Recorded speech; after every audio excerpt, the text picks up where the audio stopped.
Abra sua Bíblia no Evangelho de Lucas, no capítulo 5. Nós vamos ler junto o versículo 33 até o 38. Evangelho de Lucas, capítulo 33, capítulo 5, dos versos 33 a 38. No final do ano passado, agora, eu acho que foi no dia 28 de dezembro, eu tinha planejado ficar quase 3 semanas meio quieto em Curitiba no início do ano, principalmente gravando conteúdo digital para a nossa escola online. E eu me lembro que estava fazendo uma viagem com a família, voltando de São Paulo, e o Espírito Santo falou comigo no carro. Ele disse, para tudo o que você planejou para esse início de ano. E ele me disse, vai estudar sobre o jejum como você nunca fez. Depois disso, ele disse, senta e escreva a respeito do assunto. E durante aqueles dias iniciais, onde eu parei tudo para estudar o assunto, eu entendi que Deus não queria somente que eu estudasse. Eu me lancei num período interessante, e fico à vontade de falar isso, porque a nossa intenção é encorajar e estimular as pessoas e não tentar se promover com isso. Eu senti que Deus estava me convidando e entrei para um terceiro período. Foi a terceira vez que eu me dediquei a um jejum de 40 dias seguidos, contínuos. E durante esse tempo minha mente abriu, minha compreensão expandiu, e eu creio que mais do que só um entendimento, eu saí debaixo de um encargo e de um comissionamento profético de proclamar essa mensagem. Já toquei um pouco no assunto do jejum pela manhã, e eu quero falar de novo sobre o assunto, cobrindo agora outros ângulos e perspectivas. E o tema da minha mensagem hoje será a importância do jejum. Então aqui em Lucas, no capítulo 5, dos versículos 33 até o 38, nós temos o que será o nosso ponto de partida e também o nosso trilho de meditação e reflexão. O texto começa dizendo assim, então eles disseram a Jesus, os discípulos de João, aqui uma referência a João Batista, os discípulos de João frequentemente jejuam e fazem orações. E os discípulos dos fariseus fazem o mesmo. Mas os seus discípulos comem e bebem. Jesus, porém, lhes disse, será que vocês podem fazer com que os convidados para o casamento jejuem, enquanto o noivo está com eles? No entanto, virão dias em que o noivo lhe será tirado. Então, naqueles dias, eles vão jejuar. Se não for pedir muito, só para efeito didático, eu gostaria que você repetisse essa frase comigo. Diga, eles vão jejuar. Só mais uma vez, com um pouquinho mais de ânimo e vontade, para vencer esse abafador de voz chamado máscara, que está aí na frente da sua boca. Aumenta uns 28%, 29% o volume da voz. Diga mais uma vez comigo, eles vão jejuar. Verso 36, também lhes contou uma parábola. Ninguém tira um pedaço de uma roupa nova para colocar sobre roupa velha. Pois se o fizer, rasgará a roupa nova, e além disso, o remendo da roupa nova não combinará com a roupa velha. E ninguém põe vinho novo em odres velhos, porque se fizer isso, o vinho novo romperá os odres, o vinho se derramará, e os odres se estragarão. Pelo contrário, vinho novo deve ser posto em odres novos. Meu Deus, oramos em nome do Senhor Jesus, suplicando a ajuda e a intervenção do alto. Suplicando não apenas que o Senhor nos guie além da nossa limitação, tanto para comunicar como para receber a Tua palavra, mas que o Senhor nos guie a um entendimento espiritual, aplicação personalizada e que a Tua palavra, de fato, fale aos nossos corações. Nós, desde já, te agradecemos pela certeza de que o Senhor nos dará mais do que acesso à informação. Oramos por despertamento, oramos pelo cumprimento do teu propósito, em nome do Senhor Jesus. Amém. Amém. Bom, quando as pessoas abordam o Senhor Jesus aqui nessa ocasião e fazem esse comentário, olha, os discípulos de João Batista jejuam com frequência, os fariseus também, mas os seus não. Obviamente, ninguém estava elogiando nem aos discípulos de Jesus e nem a ele como mestre. Imagine alguém se dirigindo aos pais, o pai e a mãe, dizendo, olha, os filhos de fulano são a benção, os filhos de Beltrano são comportadinhos, os filhos de Cicrano são para lá de educado, mas os seus, reticência. O que é que a pessoa está fazendo? Uma comparação com o único objetivo e sentido, depreciar, né, os filhos daquela pessoa a quem ela está se dirigindo. Ou seja, é uma crítica, é um ataque, é uma reprimenda. E principalmente dentro daquela cultura oriental, quando se falava mal dos discípulos, obviamente, também se falava mal do mestre, daquele que os discipulava. Então a crítica é dirigida, embora falando a respeito dos discípulos de Jesus, ao próprio Jesus. No entanto, a resposta de Nosso Senhor, ela era muito entendida como uma alegoria da perspectiva cultural. Quando Nosso Senhor diz, olha, será que vocês podem fazer com que os convidados para o casamento jejuem enquanto o noivo está com eles? Essa alegoria do noivo é usada pelo próprio Cristo o tempo todo, falando a respeito de si. No entanto, o Senhor Jesus diz, virão dias em que o noivo será tirado. E nesse momento agora, Jesus começa a falar a seu respeito. Ele diz, quando isso acontecer, eles irão jejuar. Ou seja, Nosso Senhor está dizendo, nesse momento, vocês estão tentando avaliá-los pela performance presente. Ele está dizendo, se vocês aguardarem só um pouco de tempo, é meramente uma questão de tempo, eles vão jejuar. E o que eu quero chamar a sua atenção é que nesse texto, Jesus, embora olhe para a observação que estão fazendo do jejum no contexto do passado, do Antigo Testamento, ele consegue fazer uma aplicação a respeito tanto do presente, como também do futuro. Nosso Senhor não apenas disse o que seus discípulos fariam, jejuariam, mas ele também respondeu quando o noivo fosse tirado. E eu arriscaria dizer que nas duas alegorias ou parábolas que ele emenda, ele ainda sugeriu nas entrelinhas o porquê eles fariam isso. Então, eu gostaria que nós pudéssemos avaliar algumas coisas. E a primeira pergunta, o primeiro questionamento, que durante muito tempo, ao longo de 2000 anos de história da igreja, isso nunca foi relativizado como tem sido nos dias e nos tempos atuais. Eu tenho visto muitos pregadores falando que o jejum é coisa do Antigo Testamento, é da Velha Aliança, que não tem nada a ver com o Novo Testamento, que não tem nada a ver com o tempo da graça. E eu fico abismado com essa forçação de barra que tem sido feita em relação ao jejum. Quando o Nosso Senhor diz que chegaria os dias em que ele, o noivo, seria tirado, ele não falava apenas do período entre a sua morte e ressurreição, aqueles 3 dias. Ele falava depois do período em que, após ter sido assunto aos céus, até o tempo do seu regresso e da sua volta, durante toda a sua ausência até o seu retorno, a igreja iria jejuar. Prova disso é que no livro de Atos você encontra, depois da ressurreição e da assunção de Nosso Senhor, os seus discípulos jejuando. Então, obviamente, Cristo sinalizou aquilo que ele esperava de nós.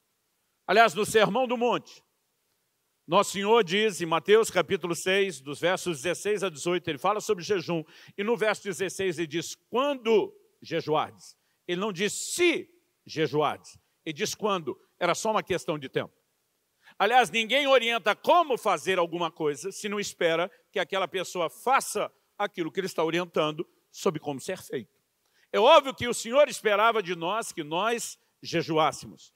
No entanto, muitas vezes eu vejo pessoas questionando algumas coisas. Em primeiro lugar, eu vejo gente dizendo que Jesus não vem ensinar a igreja, vem ensinar os judeus. E eu fico aborrecido quando vejo essa violência hermenêutica bíblica sendo feita. Nosso Senhor não vem ensinar os judeus do Antigo Testamento a serem bons judeus de acordo com a lei. Pelo contrário, ele dizia para eles, ouviste o que foi dito aos antigos, citando a lei de Moisés. Mas ele dizia, eu, porém, vos digo. E esse eu, porém, vos digo, era claramente um indicativo de que ele veio apresentar mandamentos diferentes dos da lei de Moisés. Aliás, em João 13:34, ele diz, um novo mandamento vos dou. Na grande comissão, ele diz para os seus discípulos, vocês vão, façam discípulos das nações. Isso significava gentios, não judeus. Batizem eles em nome do Pai, do Filho e do Espírito Santo. Falava da igreja dos gentios. E ensinem eles a guardar tudo quanto eu vos tenho ordenado, inclusive o ensino do jejum. Como que o jejum não é para hoje? Aí de vez em quando eu vejo outros pregadores relativizando, dizendo, e o silêncio das epístolas? Porque de fato não há nenhum imperativo na Bíblia sobre jejum. No Velho Testamento havia uma ordenança de um dia anual de jejum, que era o dia da expiação, Yom Kippur, como os judeus chamavam. Mas fora isso, não há imperativos para se jejuar, nem no resto do Velho Testamento e nem tampouco no Novo. Embora Nosso Senhor claramente disse que esperava que nós jejuássemos. E ainda que isso não tenha o tom de um imperativo, de uma ordenança, para aqueles de nós que desejam agradá-lo, deveria ter no mínimo o mesmo peso. Porque uma vez que ele espera que nós o façamos, e ele é o Senhor, e nós somos os servos que vivemos para cumprir a sua vontade e agradá-lo, uma mera sinalização de expectativa deveria ser suficiente para todos nós. Mas quando as pessoas me perguntam, e o silêncio das epístolas? Outro dia alguém falou, Paulo e nenhum outro escritor de nenhuma epístola nos mandou jejuar. Eu digo, é verdade, mas nós sabemos que Paulo jejuava. Em Atos 9, quando se converte, ele fica 3 dias trancado, sem comer nem beber. Não estamos falando de um jejum qualquer. Nós chamamos isso de um jejum total. É o jejum, como diz a moçada, mais punk, mais hardcore. É o mais pesado que tem. Porque quando você está ingerindo água, pelo menos você auxilia o processo de limpeza, de desintoxicação, que já vai ser sofrido. Sem água, só quem fez isso sabe a loucura que é. Mas Paulo não jejuou apenas no dia da conversão. Em Atos 13, ele se encontra com os outros líderes da igreja de Antioquia, jejuando, adorando e ministrando ao Senhor. Em Atos 14, no verso 23, na verdade, a Bíblia diz que eles passam pelas cidades onde plantaram igrejas entre os gentios para estabelecer presbíteros, e eles faziam isso com jejuns. Ou seja, Paulo jejuava. Ele não apenas jejuava, mas ele menciona em 2 Coríntios 6,5, nos jejuns. Em 2 Coríntios 11, 27, em fome e sede. Depois ele diz, em jejuns, muitas vezes. E se esse homem que jejuava, que se dizia um imitador de Cristo, que também jejuou, e que dizia que nós deveríamos imitá-lo como ele também imitava o Senhor, se ele não estava com isso insinuando que a sua prática do jejum deveria ser obedecida, me diz onde é que está o ponto de exclusão disso. Porque em momento algum ele diz, me imitem como eu imito Jesus, menos no assunto do jejum. Mesmo que não haja um imperativo claro, é evidente que ele fazia isso, que ele o praticava e esperava que os seus discípulos o imitassem. Aliás, você não vai encontrar nas epístolas um imperativo a respeito de pregar o evangelho. Por que é que nós fazemos isso? Porque nosso Senhor ordenou. E porque nós vemos no livro de Atos e nas epístolas que a igreja obedeceu. Você não encontra um imperativo no Novo Testamento a respeito de falar em línguas. Mas nós cremos nisso por quê? Porque nosso Senhor disse, esses sinais seguirão aos que creem falarão novas línguas. E nós vemos tanto no livro de Atos como nas epístolas que eles experimentaram isso. Paulo diz, eu dou graças a Deus porque eu falo mais em línguas do que todos vós. Ele não está mandando ninguém fazer, mas ele mostra que vivia isso. Agora, pregar o evangelho, falar em línguas, para nós basta nosso Senhor ter mencionado o livro de Atos e as epístolas ter mostrado o que aconteceu e é suficiente. Quando chega o assunto do jejum, a gente muda a regra. E diz, se não tiver um imperativo revalidando a ordem do nosso Senhor, a ordem do nosso Senhor não vale. Gente, vamos falar sério. Isso tudo tem se tornado desculpa de uma geração que não quer jejuar. Mas para não parecer que estão ruins na fita, tem que derrubar qualquer senso de obrigação. E muitas vezes o que nós não percebemos é que essas pessoas, além de estarem sabotando a si mesmas, estão sabotando o resto da igreja. Um dia desse, uma pessoa falou, pode falar o que quiser, não tem um imperativo para jejuar, não vou jejuar. Eu falei, então tu não devia dizimar nem recolher o dízimo. Porque você também não tem um imperativo nesse sentido. Não no Novo Testamento. Você tem Jesus mencionando o assunto do dízimo por 2 vezes. Você tem o livro de Hebreus mostrando que eles praticavam isso com um senso e uma perspectiva da nova aliança. E é por isso que eu faço. Agora, se você não crê que isso é suficiente a ponto de jejuar, você não deveria levar adiante o assunto do dízimo. Porque o que nós não podemos é simplesmente usar a mesma regra de interpretação para todos os outros assuntos e quando chega o jejum a gente diz que não vale. Nosso Senhor esperava que eu e você jejuássemos. Por favor, diga amém. No mesmo texto onde ele diz quando jejuardes, ele diz quando orardes. Você acha que Jesus esperava que o crente orasse 1, 2 ou 3 vezes na vida e acabou? Ou pelo próprio volume de oração que ele tinha, ele esperava que nós também tivéssemos uma vida de oração? Quando ele fala, quando derdes esmola, você acha que o Senhor esperava que a gente fizesse isso uma vez na vida? Mas de alguma forma, de alguma maneira, parece que a maioria de nós interpretamos que o jejum é assim, um dia antes de morrer, talvez eu faça. Eu falei de manhã, vou repetir.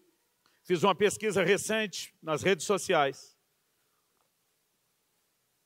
E de quase 30 mil pessoas que viram e interagiram com aqueles stories, quase 60, nunca fez um jejum de 24 horas na vida. Estamos falando de crentes que nunca tiveram a experiência.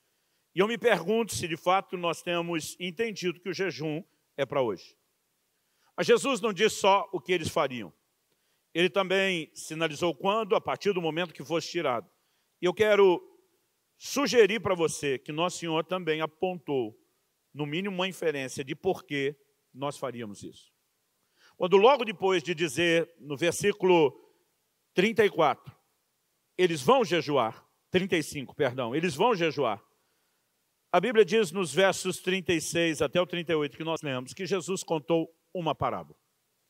Na verdade, ele apresenta duas alegorias bem distintas.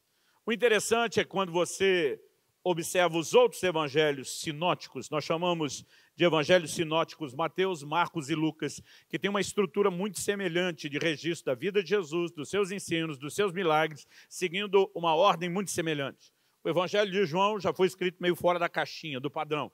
Então esses três são chamados de evangelhos sinóticos.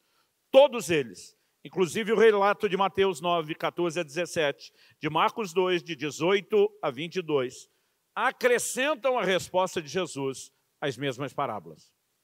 Ou seja, quando falamos das regras de interpretação bíblica, não dá para desassociar essa parábola ou essas duas ilustrações que Jesus apresenta do contexto do jejum. E o que é que o Senhor está falando quando toca no assunto delas? Ele simplesmente nos chama a percepção de algo importante. Quando ele começa dizendo, ninguém tira um pedaço de uma roupa nova para colocar sobre roupa velha, pois se a fizer, rasgará a roupa nova. E além disso, o remendo da roupa nova não combinará com a roupa velha. Apesar de dizer, ninguém tira, ele não está falando de impossibilidade. Ele está falando de bom senso. Ninguém faz porque não faria o menor sentido fazer. Agora, para mim e para você, que hoje vivemos uma cultura diferente, às vezes é difícil entender o exemplo da roupa. Deixa eu te dizer uma coisa, mesmo você que quando abre o guarda-roupa fica reclamando que não tem o que vestir, você deveria lembrar que nem Salomão, em toda a sua glória, teve um guarda-roupa como o seu. As pessoas não tinham essa quantidade de roupa que nós temos hoje. Roupa se tornou, especialmente para aqueles de nós que não fazemos questão de usar nenhuma marca ou grife cara, roupa tem se tornado um objeto muito acessível, em alguns momentos quase descartável de tão acessível. Mas naqueles dias não era assim. Muitas vezes as pessoas saíam de viagem só com a roupa do corpo. Você lembra daqueles gibeonitas que procuram Josué, dizendo, olha, quando nós saímos da nossa terra, as roupas eram novas, agora chegamos com elas nesse estado. É lógico que o que eles estavam fazendo era dar um golpe. Mas a história só colou porque aquilo era comum. A pessoa viajar só com a roupa do corpo. Jesus disse aos seus discípulos, quando os enviou, não precisa levar 2 túnicas. Ou seja, eles viajavam sem mala, gente, com a roupa do corpo. Não tinha um hotel para parar no caminho, não tinha loja de conveniência, tomava banho de rio, ou esperava a roupa secar, ou saía com ela secando o corpo. É nesse contexto que muita gente só tinha a roupa no mau estado que ele carregava e apresentava. Agora imagina a pessoa nessa condição, com a roupa rota, velha, rasgada. Alguém chega e oferece uma roupa nova. O que o bom senso, e nem precisava de muita inteligência para isso, sugere. Descarta a velha, pega a nova, problema resolvido. Agora, Jesus está dizendo que nessa condição ninguém ia olhar para a roupa nova e dizer, não preciso de tudo isso. Só tem uns buracos aqui faltando. Então não preciso da roupa inteira, me dê só os pedaços que me faltam. Porque diz, se a pessoa agisse assim, ela ia estragar a provisão da roupa nova e não ia resolver o problema da velha. Agora, a roupa na Bíblia fala da condição do homem diante de Deus. De Gênesis, quando o homem se descobre depois do pecado nu, tenta se vestir à sua maneira, Deus não aceita e providencia dele. De Gênesis a Apocalipse, quando a Bíblia fala sobre lavar as vestes no sangue do Cordeiro, roupa fala da condição do homem diante de Deus. No livro de Zacarias, ele tem uma visão do sumo sacerdote Josué com roupas sujas. E quando o Senhor manda trocar, a ordem dada é, a palavra dada é, eu fiz com que fosse tirado ou removido de você a sua iniquidade. Agora, o que é que Jesus está dizendo? Que o Evangelho chega trazendo e oferecendo ao homem uma nova condição. Mas o homem deve descartar a velha condição para abraçar a nova. Quem está entendendo, diga amém. Paulo escreve aos Efésios e diz que nós temos que nos despir do velho homem. Ele fala de se livrar do velho homem como uma roupa, despir, e nos revestir do novo homem.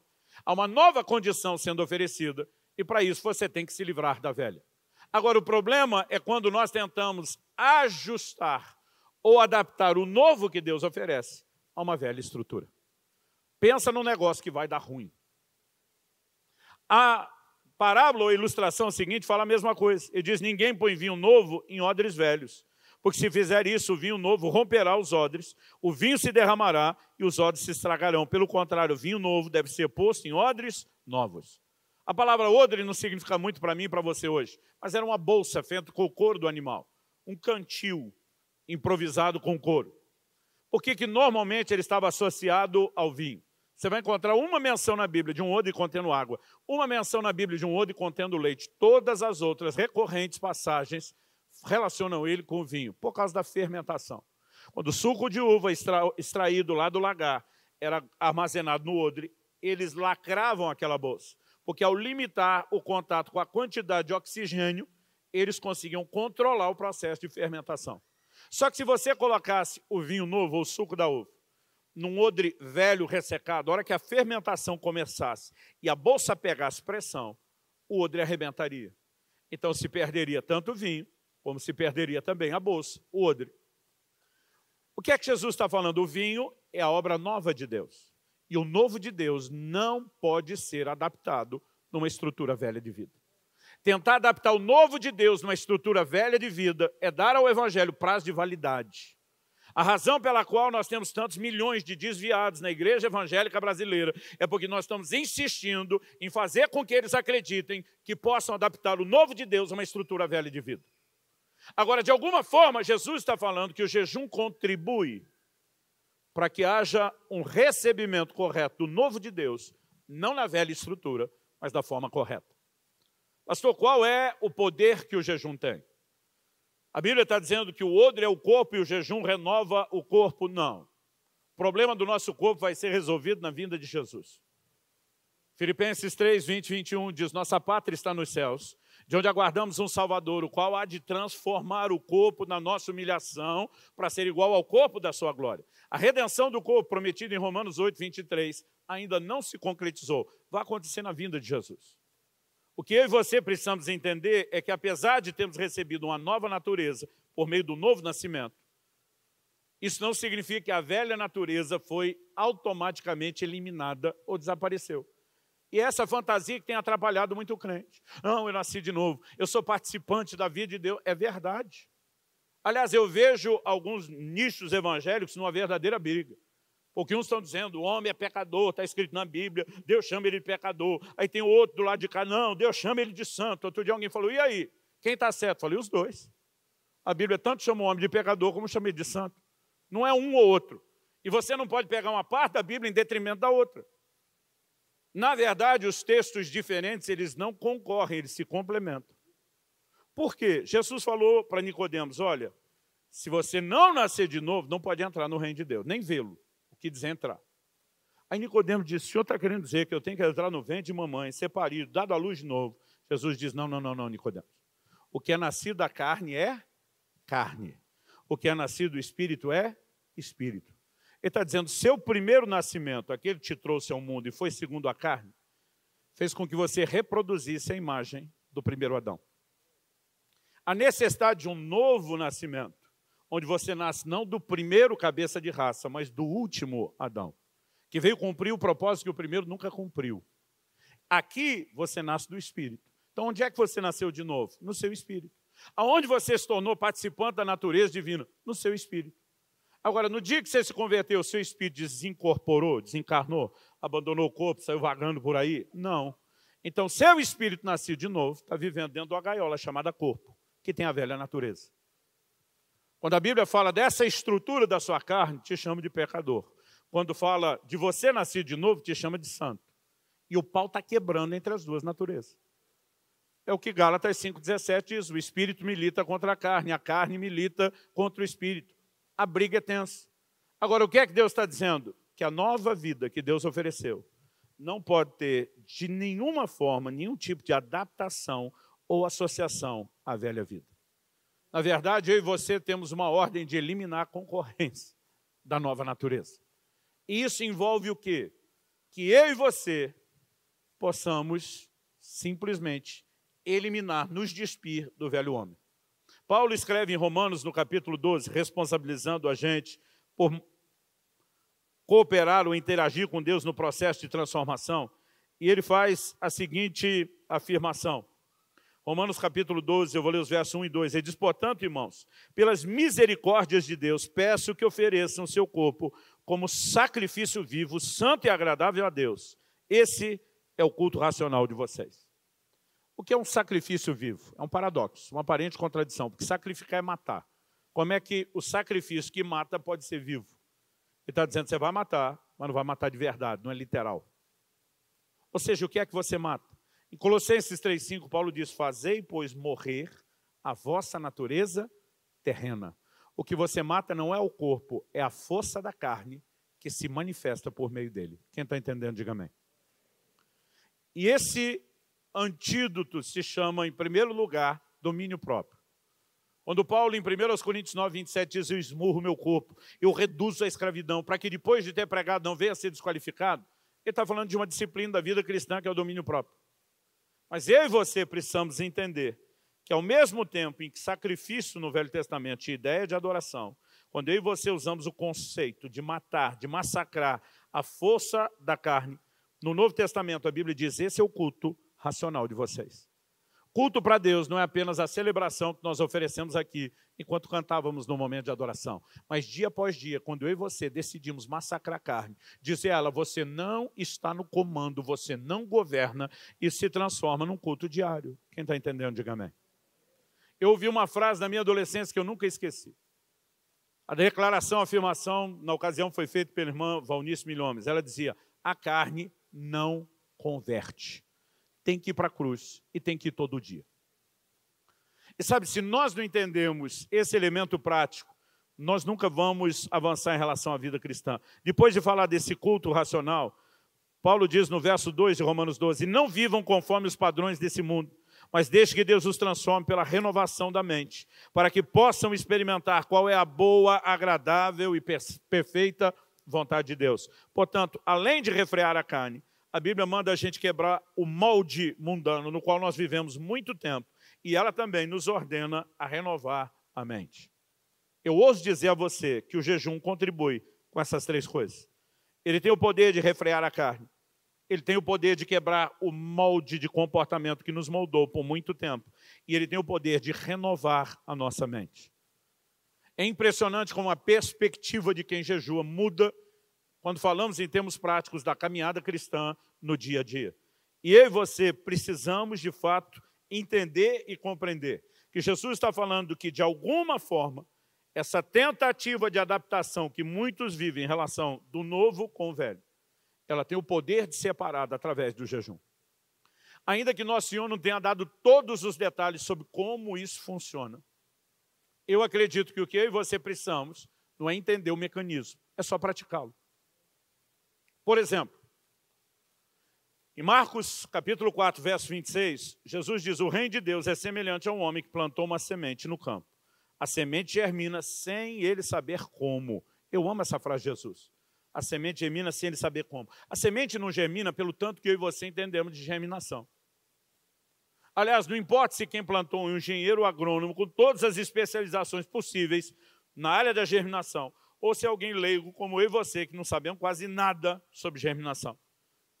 A semente não germina pelo quanto conhecimento quem planta tem, mas pelo simples fato de que ela foi plantada.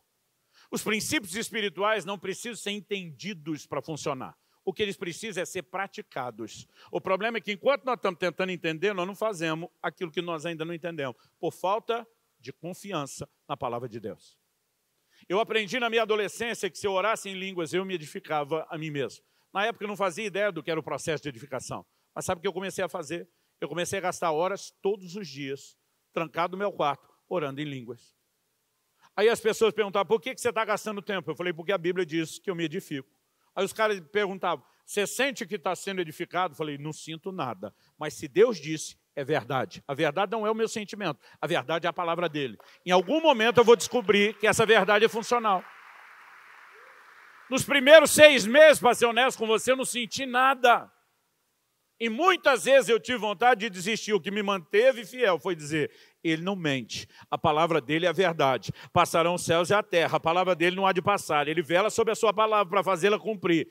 Seja Deus verdadeiro, todo homem mentiroso. E eu continuava de uma hora para outra, de repente aqueles efeitos começaram a se manifestar. Depois de entender isso tudo, eu escrevi um livro sobre o falar em línguas. Mas muitas vezes eu digo, tem gente que lê o livro, entende o processo, mas não pratica. E sem praticar não vai ter resultado. Anos atrás, bastante tempo atrás, eu já tive com mais de 50 quilos, além do que eu peso hoje. Um irmão na época, querido, preocupado com o meu peso, me deu de presente uma bicicleta ergométrica. Uns 6 meses depois encontrei ele com uma melhor defesa ao ataque, fui para cima primeiro. Falei, ó, quero reclamar que aquele presente seu, que eu tenho certeza que você me deu porque queria me emagrecer, não funciona. Aí ele ficou me olhando, assustado. Falei, faz 6 meses que você me deu, não perdi 1 quilo com aquela miséria daquela bicicleta. Ele olhou para mim e falou, mas quanto tempo por dia o senhor está pedalando? Eu falei, era para pedalar? Falei, eu fiz ela de um amontoador de roupa lá no meu quarto. Ele começou a rir e falou, pastor, pelo amor de Deus, não pedalar não funciona. Eu falei, tu devia ter me instruído, e fiquei brincando com ele. Alguns clientes são assim, eles recebem ferramentas de Deus. E depois de um tempo eles parecem estar dizendo, mas isso não funcionou. Um da igreja outro dia falou para mim, falou, não, pastor, eu jejuei uma vez, mas não funcionou, eu desisti. Falei, eu também soube de um cara que foi uma vez na academia, não saiu bombado no primeiro dia de treino e desistiu. Faz sentido para você imaginar isso? Não, mas para o reino espiritual a gente tenta criar esse tipo de desculpa. O que eu e você precisamos é praticar. Mas eu ouso dizer a você que quando Nosso Senhor, nos 3 evangelhos, relaciona essas parábolas com jejum, ele está dizendo que, de alguma forma, aquilo que poderia sabotar a eficácia do evangelho será contido com a prática do jejum. E mesmo que eu e você não entendamos a plenitude disso, a gente deveria jejuar. E vou te dizer, depois jejuando, você começa a descobrir o quanto isso é eficaz. Quem está entendendo, diga amém. Agora eu quero mudar um pouco o tom da conversa. Eu falei que Jesus consegue olhar e tratar do jejum no passado, no presente, mas também no futuro. E aqui eu quero passar por um alimento sólido. O Senhor disse que uma das razões pelas quais eles iriam jejuar estava relacionado à ausência do noivo. E ao usar essa expressão, o Senhor Jesus, de alguma forma, nos deixa uma conexão com outros dos seus ensinos, que ao falar sobre o seu retorno, fala do regresso do noivo. O noivo se ausenta, o noivo volta. Durante o tempo da sua ausência, ele diz, eles vão jejuar. Eu vou fazer uma afirmação ousada, mesmo sabendo que eu não tenho tempo para explicar isso de forma detalhada. Quanto mais nos aproximamos do tempo do fim, do tempo do regresso de Nosso Senhor, mais importante, necessário, será o jejum. A Bíblia diz, quem tem ouvidos para ouvir, ouça o que o Espírito diz às igrejas. Eu tenho certeza que eu falo pelo Espírito de Deus e pelo Espírito da profecia. O jejum será importante, uma convocação necessária e repetida, talvez como nunca antes na história da igreja, daqui para frente. E eu quero tentar te mostrar pelas Escrituras algo. Um dos assuntos que nós não podemos ignorar quando falamos sobre a vinda de Jesus é que Cristo não volta sem que primeiro algumas coisas aconteçam. E aqui eu não vou entrar na discussão de detalhes que fazem com que as escolas teológicas entrem em debates. Eu sei que muita gente fica discutindo a cronologia dos eventos finais. Eu não quero mexer nisso. Outro dia alguém falou para mim, pastor, tem gente que acredita que Jesus vem antes da tribulação, tem outros que falam que é no meio da tribulação, tem outros que falam que é depois da tribulação, sem dizer os que nem mais acreditam na tribulação. Aí esse cara falou, o que o senhor acha? Eu falei, olha, eu acho, e aí usei uma alegoria que meu irmão mais velho me contou, que ele ouviu de outro pregador. Eu falei assim, eu acho que tem gente que gosta de beber café com leite de jeitos distintos. Tem gente que primeiro gosta de colocar o café para depois pôr o leite. Ele é o pré-lácteo. Tem gente que primeiro gosta de pôr o leite para depois pôr o café. Ele é o pós-lácteo. E tem gente que gosta de misturar os dois ao mesmo tempo, na mesma quantidade. Ele é o mid-lácteo. Para quem não pegou a piada interna, sobre a vinda do Senhor, as pessoas falam do pré-tribulacionista, do mid-tribulacionista e do pós-tribulacionista.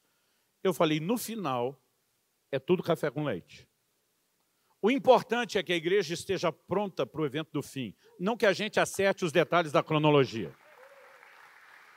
Agora vamos falar daquilo que não se contesta, independente de qual seja o posicionamento. É lógico que eu tenho o meu, e se você me perguntar qual, eu vou dizer, não é da sua conta. Não, estou brincando. Era só para vocês rirem. Não vem ao caso aqui. Mas Atos capítulo 3, de 19 a 21, quando o apóstolo Pedro está pregando, ele diz assim: arrependei-vos e convertei-vos, para que venham da parte do Senhor os tempos de refrigério. Sejam cancelados os vossos pecados e venham da parte do Senhor os tempos de refrigério. Então ele diz assim: envie ele o Cristo. O que significa envie ele o Cristo? Nos versículos anteriores, ao pregar sobre Cristo, ele está dizendo que Cristo já veio. Então envie ele o Cristo, está falando da segunda vinda. Depois dele dizer assim, envie ele o Cristo, Pedro diz, o qual antes lhes foi designado, e ele está falando de Jesus, que é Jesus. Então ele afirma, é necessário que os céus o contenham, outra versão diz, o recebam, outra tradução diz, é necessário que ele permaneça no céu, até o tempo da restauração de todas as coisas, através das quais Deus falou por meio da boca dos seus santos servos, os profetas.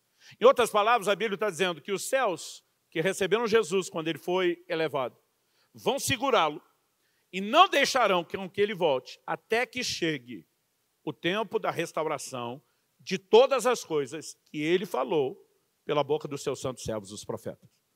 Então é fato que Jesus não volta antes da restauração daquilo que foi profetizado. Agora observe, a Bíblia não está falando antes do cumprimento do que foi profetizado.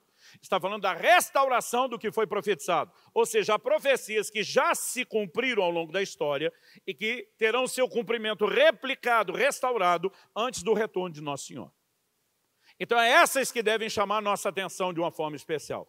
Dentre essas, há uma, e eu só posso destacar uma pelo tempo, que nós não podemos ignorar. Joel capítulo 2, de 28 a 32, diz assim, e acontecerá depois disso, que derramarei o meu espírito sobre toda a humanidade. Os sírios e as sírias de vocês profetizarão. Os seus velhos sonharão, seus jovens terão visões. Até sobre os servos e sobre as servas derramarei o meu espírito naqueles dias. Mostrarei prodígios no céu e na terra, sangue, fogo e colunas de fumaça. O sol se transformará em trevas e a lua em sangue, antes que venha o grande e terrível dia do Senhor. E acontecerá que todo aquele que invocar o nome do Senhor será salvo. Porque no Monte Sião e em Jerusalém estarão os que forem salvos, como o Senhor prometeu. E entre os sobreviventes, aqueles que o Senhor chamar. Essa profecia foi liberada nos dias de Joel. Ela tem todo um contexto. E ela teve cumprimento nos dias de Joel. Principalmente quando o Senhor começa a falar, eu vou enviar a chuva temporânea a serôdio, as primeiras e as últimas chuvas. Eu vou restaurar a colheita de vocês, e essas coisas se cumpriram. No entanto, quando ele diz, e acontecerá depois disso, que derramarei do meu espírito, esse aspecto da profecia, a partir do verso 28, não se cumpriu nos dias de Joel. Quando se cumpriu? No dia de Pentecostes. O apóstolo Pedro se levanta em Atos capítulo 2, e dos versos 15 a 21, ele diz, falando dos que foram cheios do Espírito Santo em Pentecostes, esses homens não estão bêbados como vocês estão pensando, porque são apenas 9 horas da manhã. Mas o que está acontecendo é o que foi dito por meio do profeta Joel. E acontecerá nos últimos dias, diz Deus, que derramarei o meu espírito sobre toda a humanidade. Os sírios e as sírias de vocês profetizarão, os seus jovens terão visões, os seus velhos sonharão, e até sobre os meus servos e sobre as minhas servas derramarei o meu espírito naqueles dias e profetizarão. Mostrarei prodígios em cima no céu, sinais embaixo na terra, sangue, fogo e nuvens de fumaça. O sol se converterá em trevas, a lua em sangue, antes que venha o grande e glorioso dia do Senhor. E acontecerá que todo aquele que invocar o nome do Senhor será salvo. Quando você olha para essa profecia, que tem elementos que não se cumpriram nos dias de Joel, Pedro está dizendo, isso está se cumprindo agora. Aquele derramar do Espírito Santo não tinha se cumprido antes. Muitas profecias têm o que nós chamamos da lei da dupla referência. Ela se refere ou a mais de uma pessoa, ou a tempos distintos. E Pedro está dizendo, esse aspecto não cumpriu lá atrás, séculos antes. Está se cumprindo agora. Só que tem elementos dessa profecia que não se cumpriram em Pentecostes. Quais deles? O sol não se converteu em trevas, e nem a lua em sangue. Aliás, esses são elementos que estão relacionados com a vinda e o regresso de Nosso Senhor. Então, essa profecia que já teve um cumprimento parcial em Joel, nos dias de Joel, essa profecia que teve um cumprimento parcial no dia de Pentecostes, ela tem que ser restaurada. ela tem que voltar a se cumprir antes que os céus liberem Nosso Senhor para voltar. E um dos sinais que nós temos aqui mencionados é a questão do sol e da lua. O próprio Jesus, em Mateus 24, 29, diz: logo em seguida a tribulação daqueles dias, o sol escurecerá, e a lua não dará sua claridade. As estrelas cairão do firmamento e os poderes dos céus serão abalados. Então aparecerá no céu o sinal do Filho do Homem. Todos os povos da terra se lamentarão e verão o Filho do Homem vindo sobre as nuvens do céu com poder e grande glória. Sol escurecer, a lua mudar, são eventos que precedem a vinda do Senhor. Apocalipse, capítulo 6, de 12 a 14. João diz: quando vi quando o cordeiro quebrou o sexto selo. Houve um grande terremoto, o sol se tornou negro como pano de saco feito de crina. A lua ficou toda vermelha como sangue. As estrelas do céu caíram sobre a terra, como a figueira deixa cair os seus cicos verdes quando sacudidos por um vento forte. E o céu recolheu-se como um pergaminho quando se enrola. Então todos os montes e ilhas foram movidos do seu lugar. Está falando da vinda de Jesus, dos sinais do tempo do fim. Ou seja, a parte dessa profecia que se cumpriu nos dias de Joel, parte que se cumpriu no dia de Pentecostes, mas parte está aguardando a vinda do Senhor para que ela se cumpra. Agora, dito isso, vamos levar em consideração algumas coisas sobre essa mesma profecia. Para que ela se cumprisse, ela tinha algumas exigências. O verso 28 de Joel diz assim: e acontecerá depois disso que derramarei do meu espírito sobre toda a carne. Depois disso, o quê? Se você voltar comigo lá no livro de Joel, e você ler o capítulo 2, do 12 ao 17, Deus estava dizendo da seguinte forma: ainda assim, agora mesmo, diz o Senhor, convertam-se a mim de todo o coração. Logo depois de dizer que a conversão tinha que acontecer com todo o coração, ele diz: com jejuns, com choro, com pranto, rasguem o coração e não as suas roupas. Convertam-se ao Senhor, seu Deus, porque Ele é bondoso e compassivo. Tardio irá-se, grande misericórdia, muda de ideia quanto ao mal que havia anunciado. Quem sabe se ele não se voltará e mudará de ideia, e ao passar deixe uma bênção, para que vocês possam trazer ofertas de cereais e libações ao Senhor seu Deus? Então o Senhor diz: toquem a trombeta em Sião, proclamem um santo jejum, convoquem uma reunião solene, reúnam o povo, santifiquem a congregação, congreguem os anciãos, reúnam as crianças e os que mamam no peito. Que o noivo saia do seu quarto, a noiva dos seus aposentos, que os sacerdotes, ministros do Senhor, chorem entre o pórtico e o altar e orem. Poupa o teu povo, ó Senhor, e não faça da tua herança um objeto de deboche e zombaria entre as nações, porque hão de dizer entre os povos onde está o Deus deles. Gente, em toda a Bíblia e na história não há avivamento que não seja precedido por arrependimento e santificação. O caminho do avivamento sempre é pavimentado por arrependimento e santificação.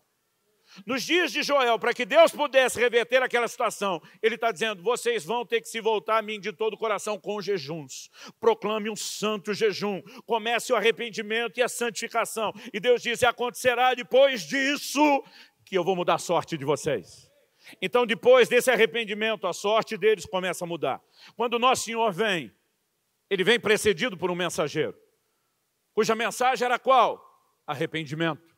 Porque novamente o caminho do arrependimento tem que ser pavimentado. Esse homem que vem pregando arrependimento, ele vive um estilo de vida jejuada. Ele se alimenta apenas de gafanhotos e mel silvestres. Então chega aquele que está anunciando que entra novamente com um estilo de vida de jejum. E juntamente nós temos de novo o jejum, o arrependimento, a santificação. E depois disso nós temos em Pentecostes o derramar do Espírito.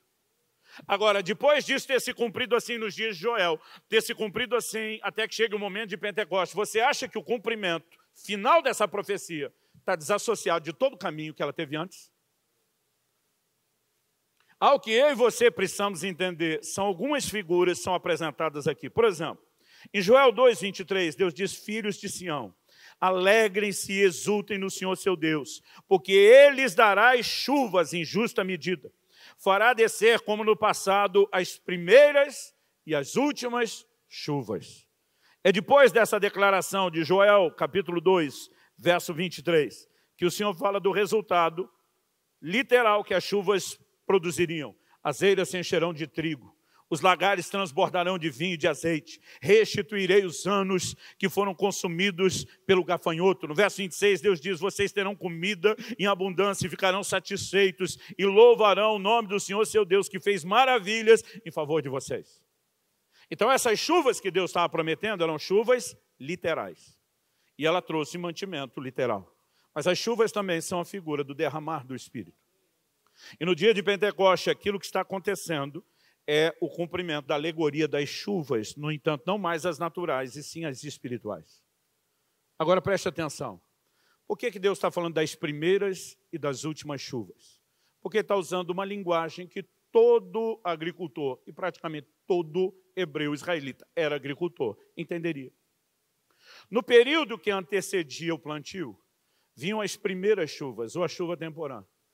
Ela permitia que aquele solo árido fosse facilmente arado. Ele poderia receber a semente e garantir o resultado inicial. Depois vinham meses de seca. Mas então, antes da colheita, vinha um novo período de chuva. Essas eram chamadas as últimas chuvas, ou as chuvas Herode. E essas últimas chuvas, que eram mais intensas, mais abundantes que as primeiras, elas iam potencializar o crescimento e a maturação final para que houvesse a colheita. Agora, com essa figura em mente, sabendo que Deus está falando de restaurar a primeira e última chuva, a pergunta a ser feita é, o que isso tem a ver com a vinda de Jesus? Tiago, capítulo 5, versos 7 e 8. Portanto, irmãos, sejam pacientes até a vinda do Senhor. Porque a primeira geração apostólica já pedia paciência, porque a mensagem da vinda de Cristo caiu em descrédito. Nosso Senhor quis, desde o início, que todos vivêssemos, geração após geração, na iminência do seu regresso. Mas no início houve um tipo de confusão. Paulo escreve em 2 Tessalonicenses para botar ordem na casa. Porque tinha gente que, em nome da vinda do Senhor, virou irresponsável. Que a gente nem queria trabalhar, Jesus está voltando mesmo. Aí Paulo diz que quem não trabalha não coma. Já o apóstolo Pedro escreve e fala daqueles que estão zombando da vinda do Senhor. Diz, tudo permanece como desde o início. Tipo, parece que não vai rolar. Ele está dizendo, o Senhor não retarda a sua promessa. O que ele quer, ao ser longânimo, é que todos se salvem. Ele tem um plano do maior número de salvação possível antes da sua volta. Essa declaração também não pode ser ignorada. Mas vamos voltar aqui. Sejam pacientes até a vinda do Senhor. Ele dá um exemplo agora de paciência. Eis que o lavrador aguarda com paciência o precioso fruto da terra, até receber as primeiras e as últimas chuvas. Sejam também vocês pacientes e fortaleçam o seu coração, pois a vinda do Senhor está próxima. Para ensinar sobre a nossa paciência, ele dá um exemplo do agricultor. E diz, do mesmo jeito que ele, nós temos que ser pacientes. Mas quando ele dá o exemplo do agricultor, ele também está apontando para uma alegoria profética. Jesus comparou o reino de Deus, em Mateus 21, a uma vinha. Ele chama Deus de um agricultor. E ele está dizendo que o lavrador aguarda com paciência o precioso fruto da terra. Se ele está falando do contexto da vinda do Senhor, quem é o lavrador? Cristo. Quem é o fruto da terra? Nós. E por que ele está aguardando com paciência e não veio ainda? Porque o precioso fruto da terra não pode receber só as primeiras chuvas de Pentecostes. Ele precisa receber as últimas chuvas antes da maior colheita de todos os tempos da história da igreja e do Evangelho. As primeiras chuvas de Pentecostes vieram preparar a semeadura do Evangelho que chacoalharia a terra. Mas as últimas chuvas virão anteceder a maior colheita de todos os tempos que a história do Evangelho jamais teve conhecimento. Sabe, por falta de conhecimento da história, a gente não valoriza o que a gente está vivendo. Logo na entrada do 2º século, as manifestações do Espírito começam a minguar.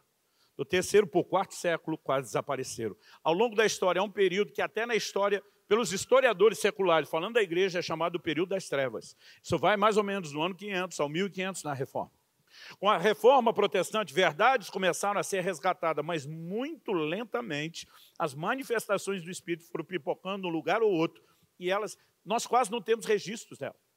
Essa é uma das razões que levou muita gente a tentar defender o argumento, a doutrina do cessacionismo, de que os dons cessaram. Mas na virada do século XIX para o XX, o movimento pentecostal inicia, e ele se alasta pela terra que nem fogo em capim seco.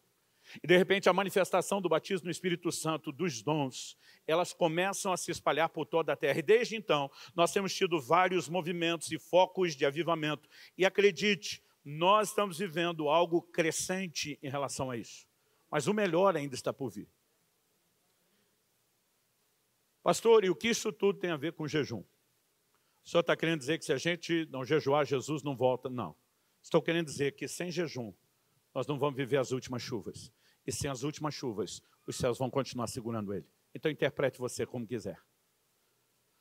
Haverá um tempo de preparação no final. As pessoas às vezes me perguntam, mas pastor, tem gente que fala do avivamento do reino de Deus, tem gente que fala do avivamento do reino das trevas, eu já não sei em quem acreditar. Eu falo, acredito nos dois. Porque a Bíblia fala das duas coisas. Haverá uma polarização sem precedentes em todas as áreas. Não pense você que isso vai ser só na área política. Jesus diz, aquele que se santifica, santifique-se ainda. Aquele que comete injustiça, cometa injustiça ainda. Vai haver um avivamento, tanto do reino das trevas como do reino de Deus. A decisão é sua, sopa que lado se descamba. Agora, não importa se esse mundo estiver deteriorando como nunca, haverá um remanescente, sempre há um povo no meio do povo, que vai se voltar a Deus e vai experimentar a maior colheita e a maior, antes da colheita, as maiores chuvas que essa história já viu. E nesse tempo do fim, nós não podemos ter a inocência de achar que aqui Deus dizia, acontecerá depois disso, mas que aqui a restauração da profecia acontecerá sem isso. Quem está entendendo, diga amém. Se eu e você tivermos o discernimento, nós vamos perceber que Deus vai nos levar a um lugar diferenciado. Se considerarmos a advertência de Cristo sobre os dias da sua vinda, em Mateus 24, a partir do 36 até o 44, ele diz, a respeito daquele dia e hora, ninguém sabe, nem os anjos dos céus, nem o Filho, senão o Pai. Mas apesar de não podermos saber dia e a hora, a exatidão, ele dá alguns sinais para que a gente fique alerta. Ele diz, pois assim como foi nos dias de Noé, assim será também a vinda do Filho do Homem. Pois assim como nos dias anteriores ao dilúvio, comiam e bebiam. Diga comigo, comiam e bebiam. Casavam e davam-se em casamento. Repete mais essa. Vamos lá, de novo. Comiam e bebiam. Casavam e davam-se em casamento. O texto diz assim, até o dia em que Noé entrou na arca e não o perceberam, até que veio o dilúvio e os levou a todos. Assim será também a vinda do Filho do Homem. Nós falamos hoje de manhã que comer e beber e que vários outros prazeres são lícitos. Mas quando nós começamos a supervalorizar esses prazeres, ainda que não sejam necessariamente pecados, nós podemos entrar no lugar de falta de percepção das coisas espirituais. Ele está dizendo, a geração daqueles dias valorizou isso. Jesus não está falando que isso em si era errado. Se eles não tivessem comido e bebido, não tinham sobrevivido. Se não tivessem casado, dado em casamento, não teriam sobrevivido, nem eu e você existiríamos. O erro não era o que fizeram, é a forma como fizeram, a ponto de não perceber o que é que Deus estava querendo fazer. Ele diz, vai ser assim nos dias da vinda do Filho do Homem. As pessoas supervalorizarão os prazeres. A Bíblia diz, serão mais amigos dos deleites do que de Deus. E o que mais me assusta na mensagem do Evangelho, que vem ganhando contornos cada vez mais antropocêntricos, é que nós estamos sendo levados para cada vez mais longe da cruz. E é uma supervalorização daquilo que rouba o nosso apetite espiritual. Me parece haver um único antídoto que garanta um alto nível de saúde e percepção espiritual. E isso está relacionado com uma cultura de jejum. Deus está nos chamando a um tempo novo. A cultura do jejum tanto nos prepara para a vinda de Cristo, como também prepara seu próprio retorno. Por quê? Porque vai provocar as chuvas que antecederão a sua vinda. Considerando essas coisas, eu quero te fazer 3 perguntas e terminar com elas. Primeiro, como podemos pensar em viver uma vida cristã plena sem o hábito do jejum? Segundo, como podemos pensar em agradar a Cristo sem a prática do jejum, que disse esperar isso de nós? Terceiro, como podemos pensar em nos preparar para a volta de Jesus sem a cultura do jejum? Aos 15 anos de idade, eu vi uma explicação convincente. O jejum não muda Deus. Deus é o mesmo antes, durante e depois do seu jejum. O jejum muda você. O jejum não torna Deus mais real. Ele é verdadeiro, quer você jejue, quer não. O jejum não torna as promessas de Deus mais reais. Ele sempre falou a verdade, ele não mente. No entanto, jejuar pode te dar uma percepção da realidade de Deus, das promessas, que antes de jejuar você não tinha. A coisa não diz respeito ao lado de lá, e sim ao lado de cá. Quem está entendendo, diga amém. Agora, eu e você precisamos entender que jejum não tem nada a ver com mérito. Eu vejo a linguagem de alguns grupos, nós já não temos muito crente que jejua, e dos que jejua tem gente fazendo do jeito errado e vendendo a imagem errada. Aí os caras falam de pagar preço, de sacrificar. Fala quase como se Deus olhasse para quem jejua e dissesse, estou te devendo algo. Isso não é verdade. Deus tem uma palavra para Davi sobre julgá-lo pelo pecado cometido. E Deus diz, a criança gerada da relação adúltera com Batseba vai morrer. O homem, segundo o coração de Deus, passou 7 dias com a cara no chão em jejum, suplicando que aquele quadro mudasse. E Deus só ficou olhando para ele, dizendo, vai morrer, vai morrer, vai morrer. O que é que Deus está dizendo para Davi? Eu não te devo nada porque você jejuou. O jejum não muda Deus. Não muda os seus princípios. Mas acredito que boa parte do arrependimento que Davi experimenta depois pode ter nascido daquele jejum. Que aquele Salmo 51:4, quando ele diz contra ti, e contra ti somente eu pequei. Quando lá na frente do mesmo Salmo ele diz, não retires de mim o teu espírito, e nem tampouco a alegria da salvação. Eu começo a olhar e dizer, aquele jejum não foi de todo perdido. Sabe, se eu e você tivemos a mentalidade correta de jejuar, não achando que vamos mudar Deus, nem a vontade de Deus, mas nos permitindo ser mudados, algo vai começar a acontecer nesse processo de arrependimento, de consagração, de santificação, que vai desatar manifestações espirituais, talvez de uma forma como nunca antes experimentamos. Antes do maior movimento missionário da história da igreja começar em Atos capítulo 13, a Bíblia diz que eles estavam jejuando e ministrando ao Senhor. Nem todos os manuscritos trazem a mesma declaração. Mas antes da porta da salvação abrir para os gentios através de Cornélio, muitos manuscritos dizem que eles estavam não apenas orando, mas jejuando. O apóstolo dos gentios, que viraria um mundo de cabeça para baixo, começa sua conversão jejuando. João Batista vem precedendo a Cristo com jejum. Cristo jejua antes de iniciar o seu ministério. Não apenas o jejum precede a obra missionária, mas o estabelecimento das igrejas entre os gentios começa a ser praticado com imposição de mãos sobre os novos presbíteros em jejum. E de alguma forma, o jejum sempre está aparecendo como uma preparação para um novo tempo daquilo que Deus vai fazer. Há uma convocação vinda do céu. Eu disse isso para a minha igreja. Eu falei, vocês vão me ver jejuar esse ano de 2022, como nunca me viram jejuar na vida. Porque eu estou ouvindo um chamado e eu vou correr atendê-lo. Se vocês querem ter o bom senso, ouça o chamado. Se não estiver ouvindo e conseguir acreditar em quem está ouvindo, eu estou dizendo para eles, corra comigo. Porque está chegando uma hora e um tempo de nos dedicarmos a isso. Eu falei hoje de manhã que há muitos tipos de jejum. Jesus não disse qual a periodicidade com que você deveria jejuar. Você vai decidir isso. Ele não disse a duração do seu jejum. Será meio-dia, será um dia inteiro, serão vários dias. Você decide isso e deve ir crescendo nessa prática aos poucos. Também falei que ele não disse o tipo de jejum. A Bíblia fala de um jejum total, sem água, que normalmente dura até 3 dias. A Bíblia fala de um jejum normal, com água e sem alimento. A Bíblia diz que Jesus não comeu durante 40 dias, teve fome. Não diz que ele não bebeu e nem que não teve sede. Normalmente, quando alguém não bebeu, a Bíblia descreve isso em detalhes. Mas a Bíblia também fala de Daniel, que tirou apenas alguns alimentos. Não comeu carne, nem manjar desejável, nem vinho. Provavelmente uma dieta baseada em água e legumes, como em Daniel capítulo 1.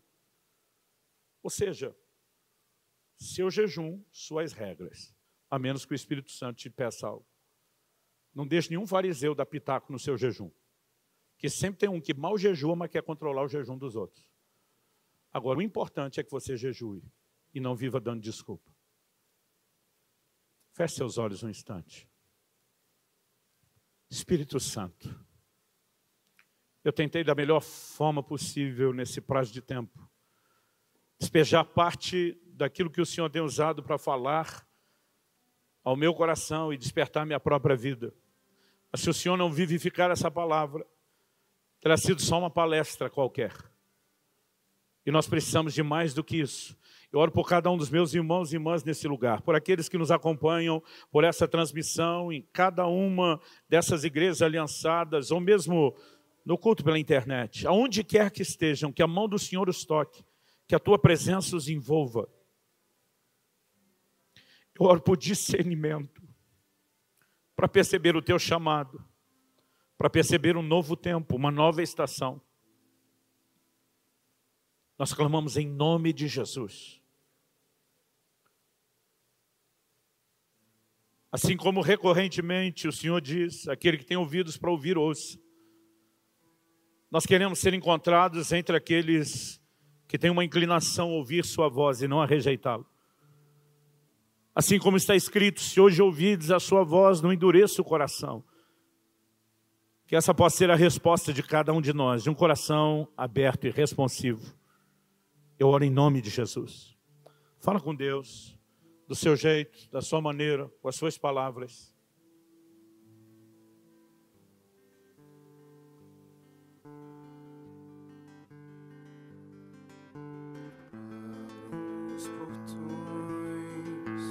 Abram os portões,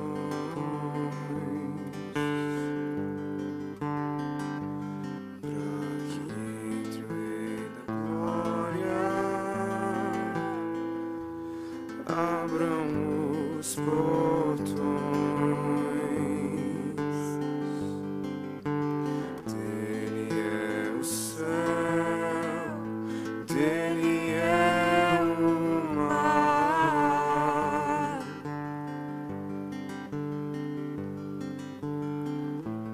dele é a terra e o que nela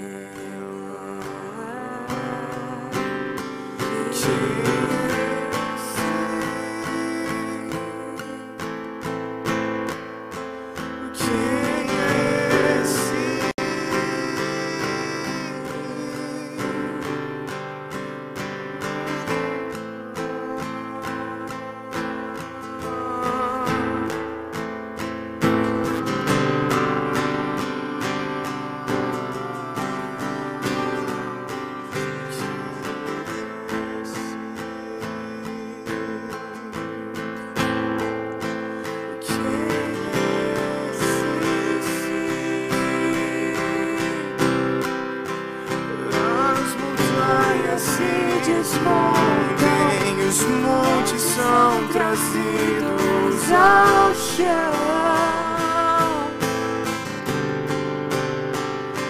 O que é esse? O que é esse?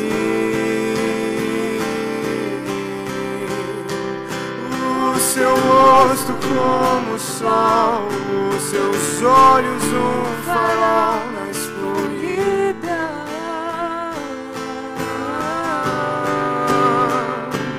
Quem é esse? Quem é esse?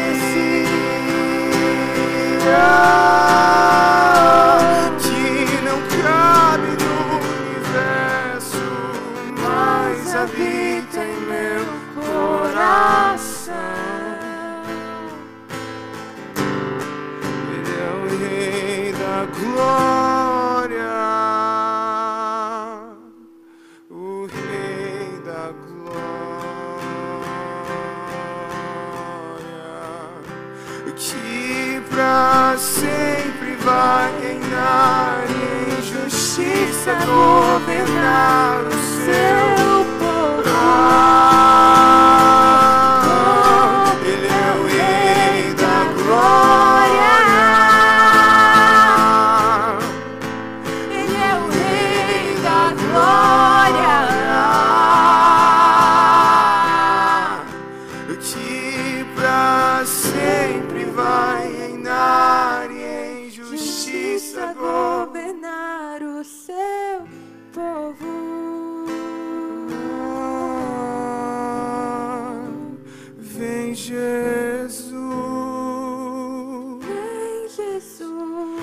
nós abrimos o caminho. Tira tudo que obstrui o teu caminho.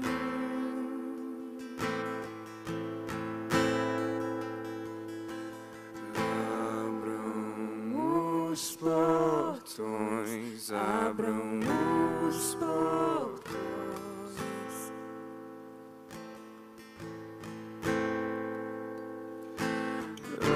Abram os portões. Abram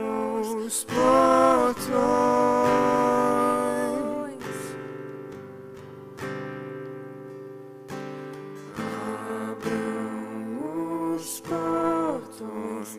Abram os portões.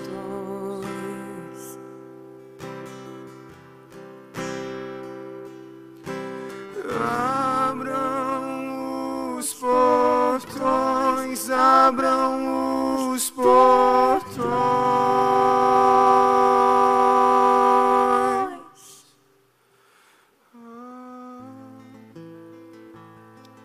Meu Deus, nós oramos por um novo tempo, por uma estação de despertamento na igreja brasileira.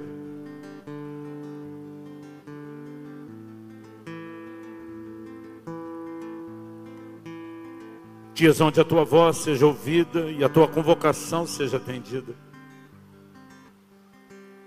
Eu sei que cada um de nós, ó Deus, se encontra em níveis diferentes, seja o tempo de caminhada, o tempo de maturidade. Mas nós oramos que cada um possa corresponder à altura do seu próprio chamado. Não permita que aquilo que ouvimos termine quando sair daqui. Que aquilo que o Senhor começou a falar e fazer cresça, progrida e cumpra o seu propósito. Nós oramos em nome de Jesus. Em nome de Jesus.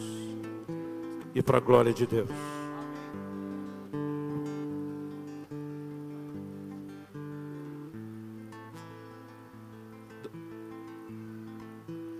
Davi, enquanto eu estava nesses 40 dias de jejum, orando, escrevendo, Deus me trouxe fortemente sua figura. Estava pedindo a Deus pastores que tivessem de alguma forma associados a essa mensagem. Foi por isso que eu te mandei o PDF do livro antes dele sair. Pedi que você escrevesse uma recomendação, até porque você me conhece e me acompanha há muito tempo. Mas hoje, quando eu cheguei aqui, eu entendi que Deus não me mostrou você apenas para que eu te pedisse o que eu te pedi. Entendi que eu tinha que pregar nas 2 reuniões sobre isso. Mas mesmo agora, depois de pregar a segunda vez, eu entendo que a coisa ainda é maior do que eu entendi. Há um papel para essa casa, Nova Aliança, em especial de Londrina. Resgatar não apenas a mensagem da oração, que nos últimos anos vem crescendo e incendiando o coração de vocês, mas também o irmão gêmeo da oração, que é o jejum. Eu vi de alguma forma, todo esse tempo, a coisa estava associada a você, mas eu vi como se Deus estivesse colocando um estandarte na mão da Mônica. E é como se, tanto nessa área da oração e do jejum, houvesse uma voz que Deus vai incomodar mais dentro do presbitério, ou uma distribuição de encargos que vocês vão fazer. Eu não sei o que é isso, e normalmente eu gosto de conversar isso fora do culto ou da reunião. Mas eu sinto, pelo Espírito de Deus, dizer isso. Deus vai levá-los a entender qual é o contexto da aplicação no que diz respeito ao que vocês vão fazer com isso. Mas acredito que essa é uma noite profética, que é daqueles marcos que começa a mudar o curso das coisas. E quer dizer que eu amo vocês, amo essa casa, a história que existe aqui. Pastor Samuel, o senhor aqui, eu tenho que fazer um coraçãozinho para o senhor na frente de todo mundo. Eu te amo, respeito e admiro. Alguém tem que tirar esse microfone de mim e terminar essa reunião.